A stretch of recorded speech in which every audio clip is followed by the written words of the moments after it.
Di sinilah tempat di mana saya lahir. Kemudian di tahun 2004 terjadi bencana yang paling besar, bisa dibilang, di mana 280.000 orang meninggal dunia, diantaranya hilang juga, dan keluarga saya juga menjadi korban di sini. Waktu itu saya umurnya 12 tahun. Kebetulan saya di pondok pesantren waktu itu. Kisah yang seingat saya, kami lagi ujian, tiba-tiba gempa. Gempa pada keluar dari ruangan ujian, ngumpulnya di lapangan. Semakin lama, semakin besar gempanya tuh. Sampai ikan-ikan sama air di kolam ikan itu keluar, saking berguncangnya. Tidak lama dari itu berhenti, gempa lagi. Ukurannya agak sedikit menurun. Kejadian tsunami itu kita dapat infonya itu justru setelah 3-4 hari di pondok pesantren. Saya tidak dapat info apa-apa karena jaringan listrik nggak ada. Jaringan telepon apalagi waktu itu kita memang hidup dalam keadaan benar-benar kayak nggak ada listrik. Adanya kayak lampu pijar gitu sama lilin. Setelah 3-4 hari saya dijemput sama paman. Saya keluar dari pondok pesantren, ngelihat kota Banda Aceh itu udah mau nangis pun nggak bisa keluar air mata karena di mana-mana mayat. Mayatnya itu kayak kita dalam situasi perang. Mayat itu hitam, terus rata-rata pada kembung, dan itu bukan puluhan, ribuan. Kiri kanan jalan ribuan. Akses ke kampung udah nggak ada, putus tuh akses ke kampung saya. Jaringan nggak ada, kita nggak dapat info nih. Setelah kita laluin sebulan, saya pulang ke tempat nenek. Kebetulan nenek di kota Banda Aceh yang jauh dari laut, nggak kena tsunami maksudnya.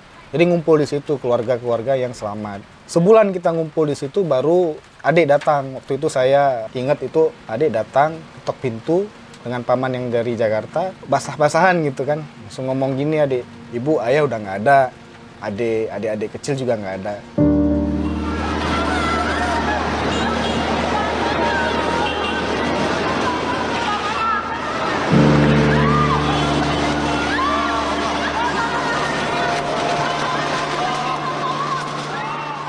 Jadi yang selamat itu adik saya yang pertama. Adik saya yang kena tsunami itu umur 2 bulan, satu lagi umur 3 tahun. Saya yang paling tua. Kita peluk-pelukan itu udah kayak benar-benar kehilangan dan saling menguatkan lah istilahnya.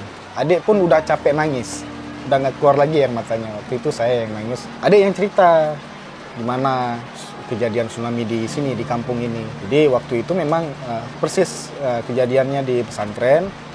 Cuman di sini setelah gempa pertama itu ada ledakan besar yang muncul dari laut.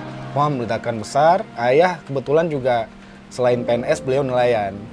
Jadi beliau lari ke pantai ini yang bisa kita lihat pantainya. Beliau lari, airnya surut. Surut air itu sampai lebih dari 1 kilometer. Ada ikan tuh, sisa ikan. Itu orang kampung pada milih-milih ikan. Nah, cuman ayah punya firasat yang nggak bagus, yang nggak baik. Beliau suruh yang nangkap ikan masyarakat ini untuk lari ke tempat tinggi, ke gunung. Kebetulan rumah kita itu, kampung kita itu diapit oleh laut sama gunung. Jadi ayah itu suruh orang kampung lari, sedangkan beliau masih di belakang karena waktu itu ibu lagi sakit juga di rumah. Adik saya yang umur 3 tahun biasanya memang nggak pakai baju kalau di kampung lari kan, sama adik bayi. Jadi keluarga itu paling belakang tinggalnya. Pas sampai di jalan raya itu ibu berhenti, baru sadar kalau adik nggak ada baju. Baliklah ke rumah. Sedangkan adik yang selamat ini udah ke gunung, udah duluan ke gunung sama saudara yang lain, sama teman-teman yang lain. Disitulah lost contact. Ibu balik, ayah nungguin di jalan, udah lost contactnya di situ. Sampai gunung, adik yang selamat ini, saya mau cari ibu, sedangkan ini sudah tergenang air semua nih. Dia mau lompat lah istilahnya, mau lompat ke air itu lagi, mau nyari ayah sama ibu. Setelah airnya surut, adik coba nyari info apakah ada mayat atau selamat atau gimana. Ternyata mayatnya nggak ketemu, yang ketemu cuma mayat kakek sama nenek aja yang ketemu mayatnya dari puluhan keluarga. Jadi selain dari keluarga inti kami, ada dari paman, bibi, semuanya juga kena gitu. Dan kita sudah mengikhlaskan karena waktu itu memang evakuasi mayat itu pakai truk-truk. Kalau masih ingat di video-video itu, truknya itu truk-truk tanah. Jadi tanah-tanah yang luas-luas itu digali, terus tinggal di ini mayatnya, jadi nggak dibersihin, nggak segala macam.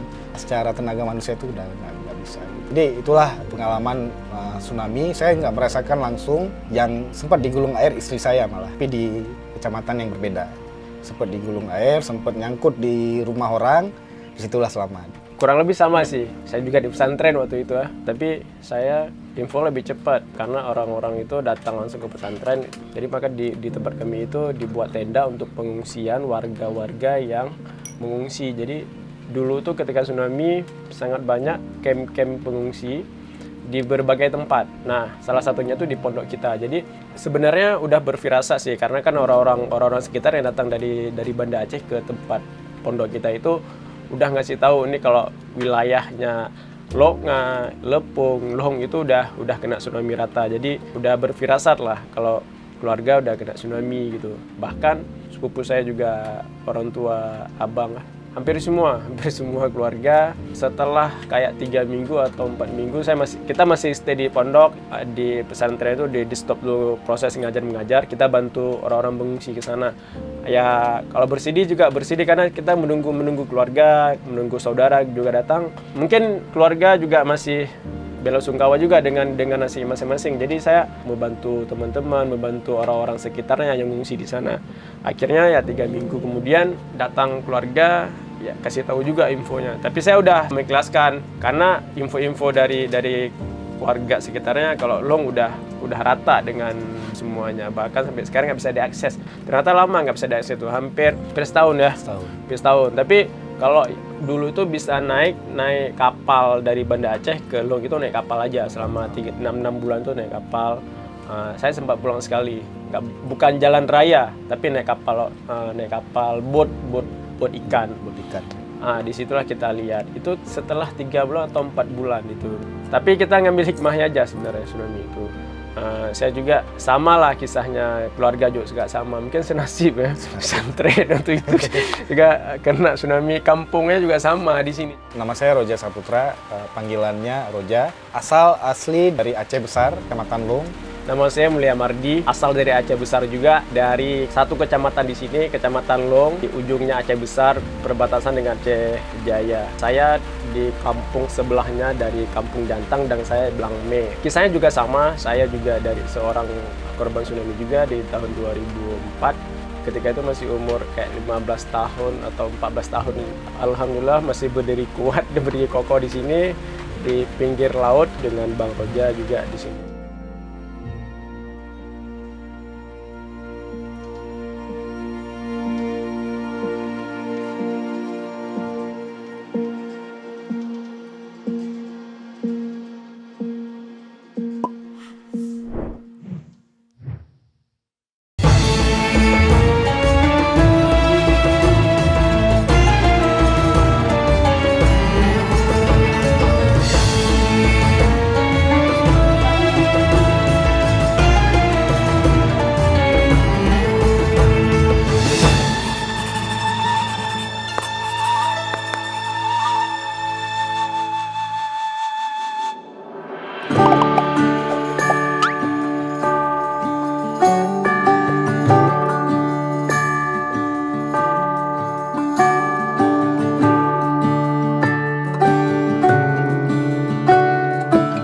Di dunia ekspor saya kenalnya itu di awal tahun 2020 setelah corona. Nah, sebenarnya saya posisinya dari China, di kota Wuhan. Dulunya saya impor. Ada beberapa teman saya mengenalin buyer di sana untuk ekspor. Makanya saya tertarik di bidang impor sama ekspor. Waktu itu komoditi pertanian, walaupun deal tidak deal, tapi saya udah belajar dikit-dikit dan pelan-pelan untuk di dunia diekspor. Jadi awalnya walaupun saya tidak closing, tapi dari buyer ketika dia bertanya, ketika dia sistemnya seperti apa, regulasinya, persyaratannya apa, saya cari sendiri di internet gitu, saya searching, dan posisinya masih di China. Dan itu di tahun 2019, walaupun saya cari supplier by phone ke daerah saya di Aceh gitu. Nah, tapi ketika pulang ke Aceh di tahun 2020 ya, setelah di sini saya baru menjajaki beberapa komoditi untuk bisa diekspor. Nah, kebetulan awalnya dapat ya komoditi pinang gitu. Setelahnya itu baru pelan-pelan untuk cari produk lain supaya bisa diekspor bukan hanya ke Cina, ke beberapa negara lainnya. Dan sekarang sudah berjalan rutin untuk ekspor seafood, khususnya di kepiting dan lobster.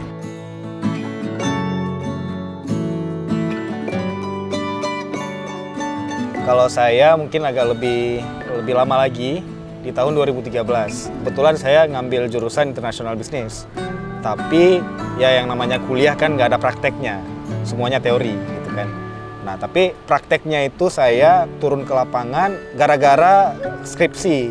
Saya ngambil judul The Barriers of Exporting Coconuts from Aceh to Malaysia waktu itu. Jadi ada perusahaan pengolahan kelapa di sana yang membutuhkan kelapa. Kebetulan dari Aceh juga merupakan pertanian kelapanya juga tinggi. Jadi saya ambil judul itu, saya ke lapangan, waktu itu ke Biren, saya ngumpulin data dan saya juga sudah siap untuk ekspor waktu itu. Cuma karena nyangkut ke kuliah dan maksudnya waktu itu kan sudah akhir-akhir kuliah, ada ujian segala macam, jadi agak lupa, ditambah dengan saya lanjut kerja di sana sebagai HR di Malaysia. Waktu itu saya kerja 3 tahun. Setelah kerja, saya lanjut ke usaha sendiri, di bisnis sendiri di Malaysia juga.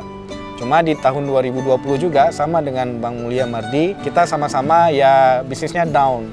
Saya pulang ke sini, pulang ke Aceh, saya coba-coba beberapa bisnis yang lain. Di tahun 2021 pertengahan saya join dengan komunitas bisa ekspor waktu itu.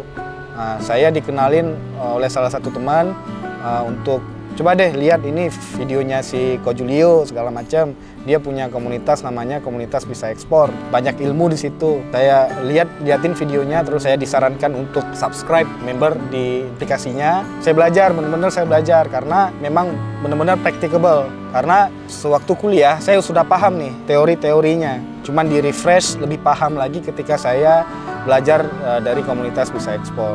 Nggak lama saya belajar, saya mulai turun ke lapangan lagi nih. Saya mulai kontak lagi si supplier kelapa segala macam. Sampai akhirnya saya ketemu Bang Mulia yang sebelumnya nggak saling kenal dekat. Akhirnya kita saling kenal dekat, kita sepakat untuk garap kepiting sama-sama. Kebetulan beliau yang menjadi kunci buyer yang dari Shanghai, Cina. Dan saya juga ada buyer dari Malaysia, Singapura. Jadi kita garap sama-sama dengan Bang Mulia.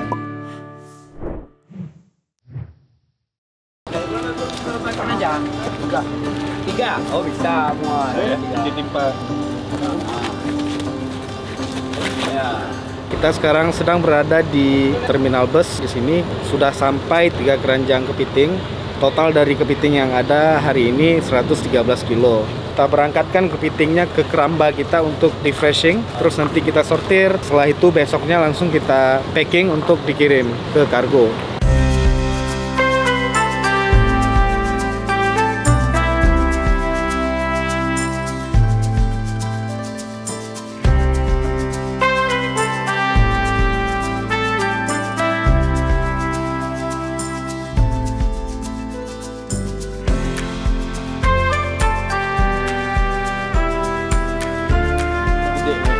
Ini 5 on ke atas, 500 gram ke atas. Betul agaknya? Jantan nih, jantan. Udah. Kita sudah sampai di nama wilayahnya Kaju, Aceh Besar, di mana di sini airnya asin, cuma tidak seasin laut. Sebenarnya bisa dibilang semi budidaya karena mereka ini nggak lama di sini. Jadi kita terima barang itu dari petani, baik di sekitar sini atau dari kabupaten-kabupaten di luar Banda Aceh. Setelah barangnya sampai ke Banda Aceh, kita istirahatkan di sini. Sebenarnya nggak lebih dari 2 hari. Misal datang hari Minggu, pengiriman kita di hari Selasa. Jadi hari Minggu, hari Senin kita istirahatkan di sini. Malam Selasanya kita packing. Jadi kepiting ini nggak bisa disatukan dengan yang lainnya. Artinya dia harus punya tempat satu keranjang ini satu dia, biar nggak berantem. Karena ketika udah berantem, resiko kematiannya itu memang kecil, tapi dia patah. Tangan-tangannya itu patah.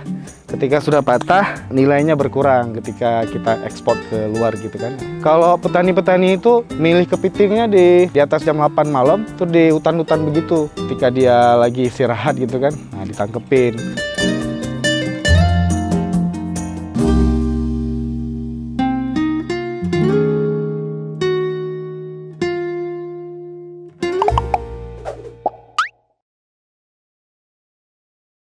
Proses sortir kita di sini pisahin size, pisahin gramnya, ukurannya. Dari ini ada TL, TL2, ini TL3, 4 sama 2,5. Ini CLT, CLT itu telur 160. Ini ada jantan. Di sebelah sana juga ada jantan gitu.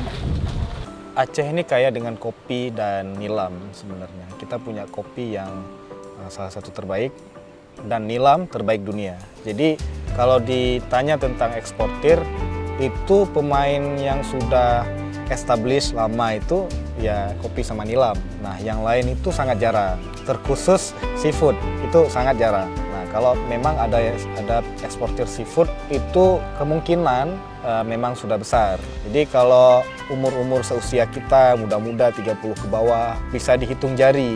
Tapi semangat dari teman-teman di sini untuk belajar segala macam, mencari buyer, mencari supplier, semuanya semangatnya tinggi. Cuma perlu ada pengarah atau arahan dari orang-orang yang berpengalaman. Tentang Aceh ini sebenarnya udah mulai untuk anak-anak muda udah mulai membuka cakrawala untuk ekspor. Jadi apalagi kita didatangin sama tim bisa ekspor ya. Iya. Anak-anak muda Aceh ini sudah mulai semangat, udah mulai membaca, udah mulai membuka peluang bagaimana cari tentang belajar ekspor gitu. Iya. Dan kita tetap berterima kasih banyak kepada tim bisa ekspor. Iya. Mungkin ini salah satu semangat untuk anak-anak muda Aceh membuka peluang untuk ekspor ke berbagai negara lah. Tidak menutup kemungkinan nanti kita bisa kolaborasi bareng sama anak-anak Aceh. Mudah-mudahan kedepannya banyak eksportir muda, banyak pengusaha muda, supaya komoditi-komoditi Aceh ini bisa terangkat ya, terangkat. Dan ini eksportir sebenarnya sangat membantu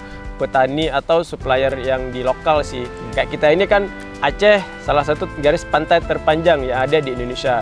Jadi hasil laut, hasil pertanian itu sangat mendukung untuk bisa kita ekspor gitu. Yang ini BC, yang ini betina. Kalau betina tuh dia ini agak lebih ada bulu-bulu gitu kan. Kalau ini kan enggak dia.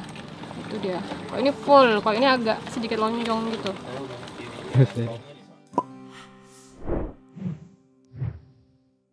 Ini kita bolong-bolongin supaya masuk sedikit udara. Ini agak sedikit kecil dari yang biasanya karena di Cina lagi musim dingin sekitar bulan 12 sampai bulan 3.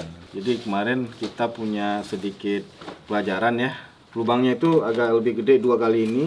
Apa namanya, vertikal? Enggak ke atas. Ini agak ke atas nih. Jadi hasilnya sampai di Shanghai itu beku, banyak yang mati, ya resikonya di situ, hitungan pembeliannya jadi berkurang. Nah sekarang pelajaran dari situ kita buat kecil, ada bolongan nih. Nah ini dia nih, bolongannya gini, bawah.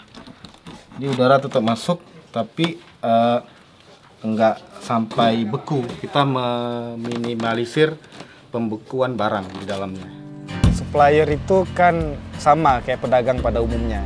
Tapi kebetulan kita di komoditas yang kalau bisa dibilang berebut lah. Jadi kita ini di Banda Aceh itu mungkin punya kompetitor itu dari Medan. Jadi barang itu nggak terlalu banyak karena produksinya itu harian. Terus harga update harian. Jadi kita memang harus turun ke lapangan ngelihat langsung seberapa kuantiti yang ada, kuantitas yang ada. Kita harus turun ke lapangan, ke gudang-gudang. Untuk membuat kesepakatan dengan supplier itu memang kita harus belanja dari mereka. Kalau memang belum pasti dengan buyer, kita mau belajar cari supplier.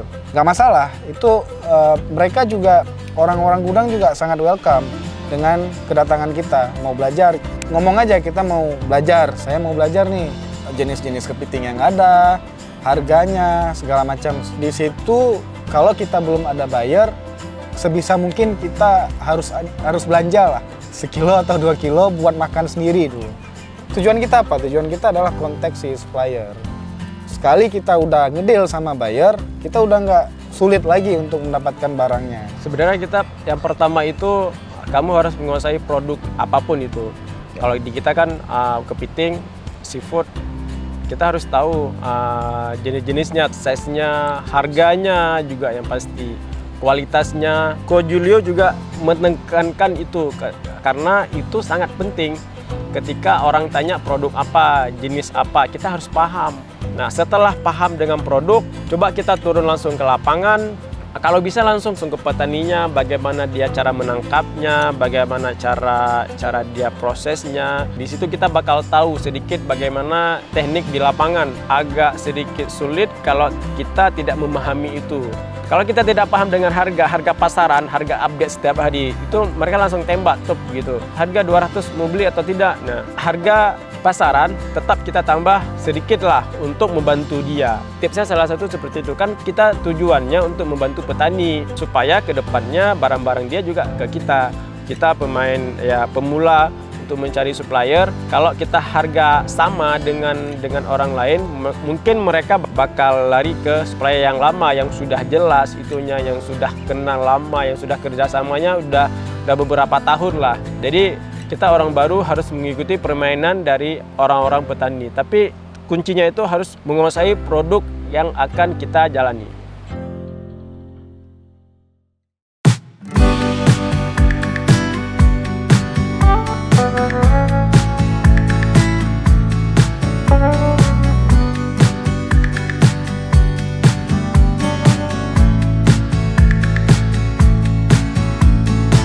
Kita ekspor kepiting bakau, karena mainnya di pohon-pohon bakau gitu. Kebanyakan di daerah tambak, di daerah dekat rawa-rawa. Alhamdulillah kita ekspor ke Shanghai, ke negara Cina.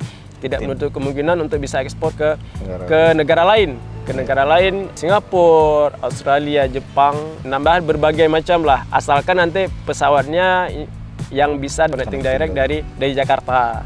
Dan kita sebenarnya kirim langsung dari Aceh, dari Bandara Sultan Iskandar Muda, otomatis direct, transit sebentar di Jakarta, kemudian langsung direct ke Shanghai. Jadi durasinya itu kurang lebih tidak mencapai 24 jam. Kepiting itu step untuk dari hulu ke hilir lah ya. Di Aceh ini yang paling banyak penghasilnya di Aceh Timur. Di Aceh Timur tuh ada beberapa gudang yang menampung kepiting dari nelayan-nelayan lokal. Jadi setiap malam itu mereka menampung. Kemungkinan batasnya sampai jam 11 mereka menampung kepiting. Dari jam 11 sampai jam 1 itu yang jagain gudang itu buat packing.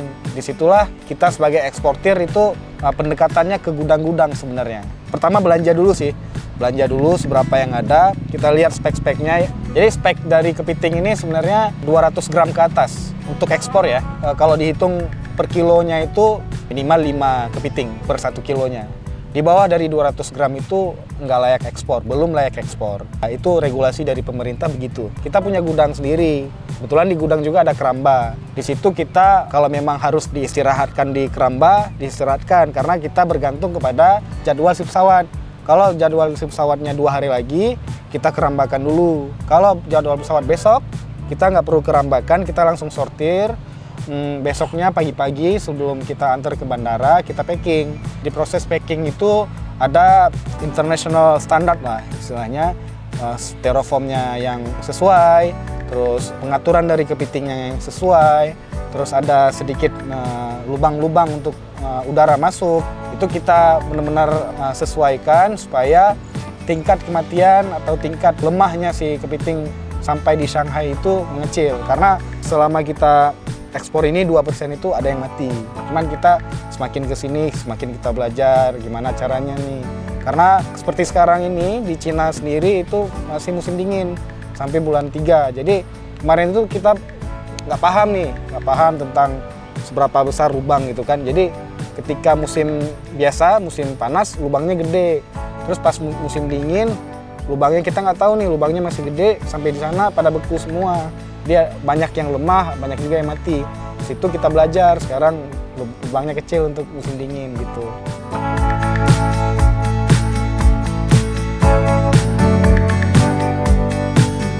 Kalau Kalau orang berpikir ekspor itu kan kuantitinya besar, habis itu regulasinya susah, aturannya juga ribet. Tapi kita jangan berhenti di situ. Artinya kita bisa memulai dengan hal-hal yang sangat kecil. Kalau kita satu barang kecil aja kita kirim keluar, itu namanya juga ekspor. Walaupun nanti kuantitinya kecil, marginnya juga kecil, itu tidak apa-apa. Sebenarnya itu mindset kita pribadi sih. Kalau kita bisa untuk ekspor barang besar, kita mulai dari pelan-pelan. Kita di sini 3 orang. Saya dan Boroja, ada satu lagi kakak saya itu tidak bisa hadir di sini, sama-sama nggarap timnya, ada dokumen nanti kakak saya, kemudian Boroja juga cari supplier, saya ngurus e-finance segala macam sama menghubungkan dengan buyer.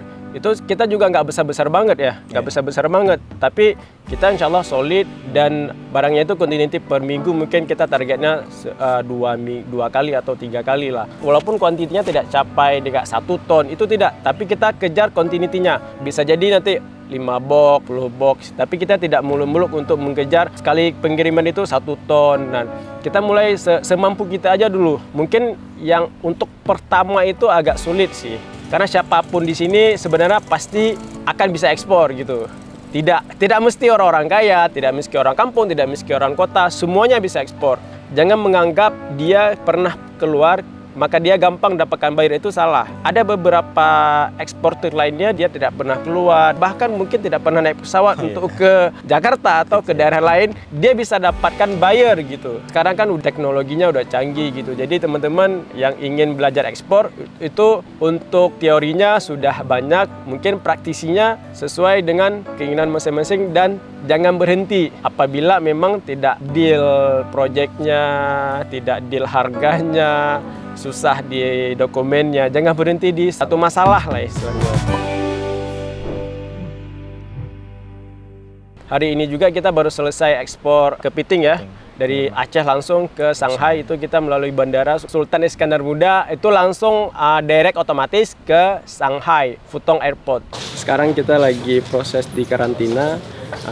Jadi sebelum ke bandara kita bakal dicek dulu sama orang petugas di karantina.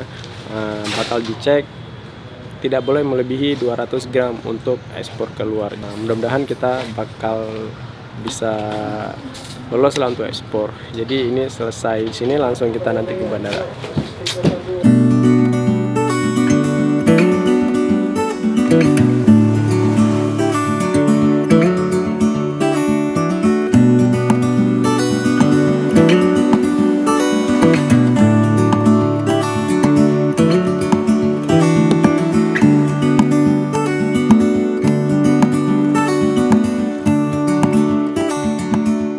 Kita udah selesai di karantina, tandanya kalau udah selesai karantina ditempel ini bagian ini, udah di stikerin.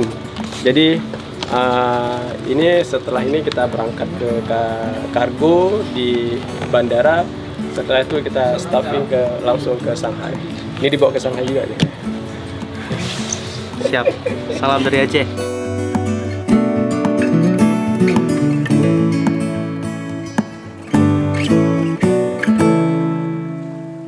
Sebenarnya untuk dokumen ekspornya itu, kalau seafood itu dan hasil laut itu kita ekspornya harus dengan perusahaan lokal. Karena kita terbang dari Banda Aceh, pertama itu harus punya perusahaan dari Aceh gitu. Itu tetap kita ada ngurusnya ke bea cukai, karena kita juga bayar pajak untuk daerah gitu. Kemudian juga nanti dibantu dengan oleh dinas Desperindak di sini juga. Setelah 3 itu kita isi PEB, datang ke dinas Desperindak, bisa by mail ataupun bisa datang langsung. Kalau udah ada beberapa surat itu bawa ke karantina, di situ pengecekan ulang, akan dibuka boxnya, akan dibuka serfonnya untuk dilihat, dicek. Tim karantina nanti akan mengecek yang mana yang memungkinkan ini 200 gram bakal ditimbang. Kalau kedapatan 200 gram ke bawah, perusahaan itu akan ditegur gitu. Jadi itu salah satu aturan yang memang diterbitkan oleh pemerintah. Setelah itu semua pajak bakal ditandatangani oleh orang pajak. Kemudian di situ juga ada gudang, di situ bayar ke gudang. Kemudian di situ ada kargo, kita pakai kargo Garuda. Setelah selesai semuanya, baru bisa kita terbangkan. Jadi nanti semua dokumen kita buat satu amplop, kita tempel di box gitu. Kemudian ada beberapa fotokopian kita kasih ke tim cukai, juga tim yang ada di bandara. Kemudian baru bisa kita terbangkan.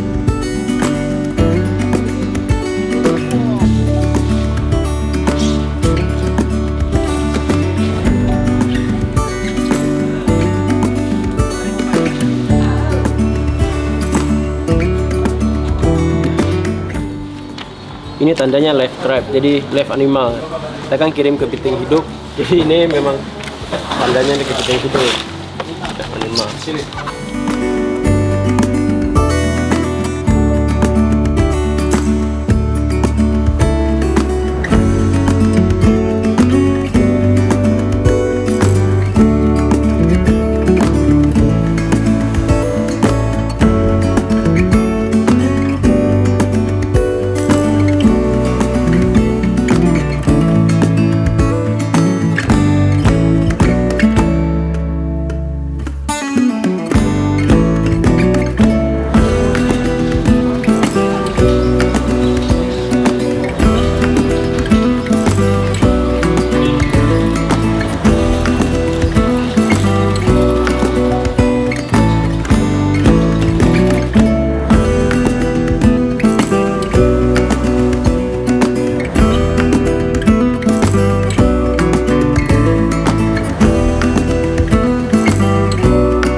Akhirnya kita selesai shipping ke Shanghai. Insya Allah besok sampai di jam 9 atau jam 10 pagi.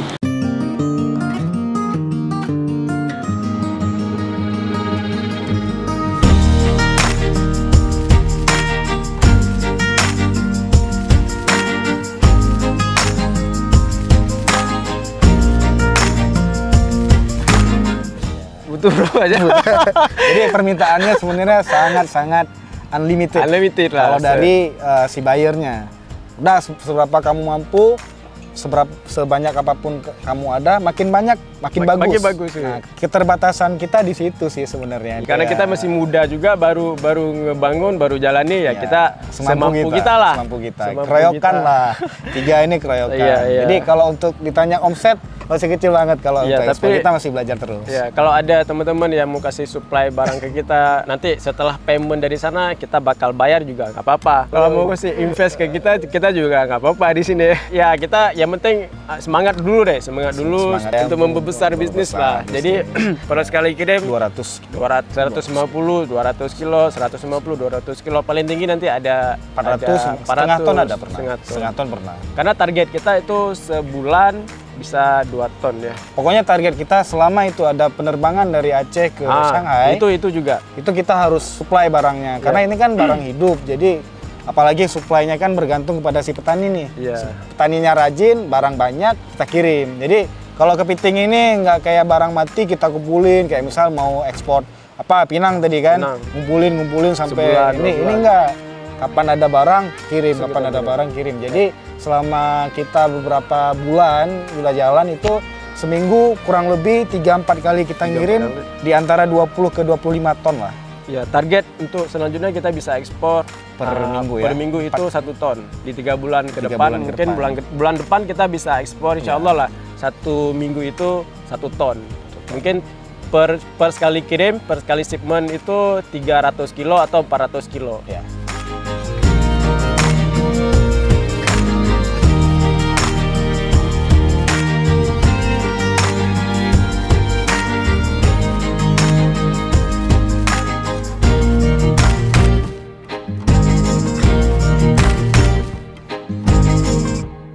Terima kasih juga Ko Julio yang udah benar-benar ya pionir untuk anak-anak muda jadi bisa ekspor. Terima kasih. Dan untuk audiens semuanya, terima kasih banyak.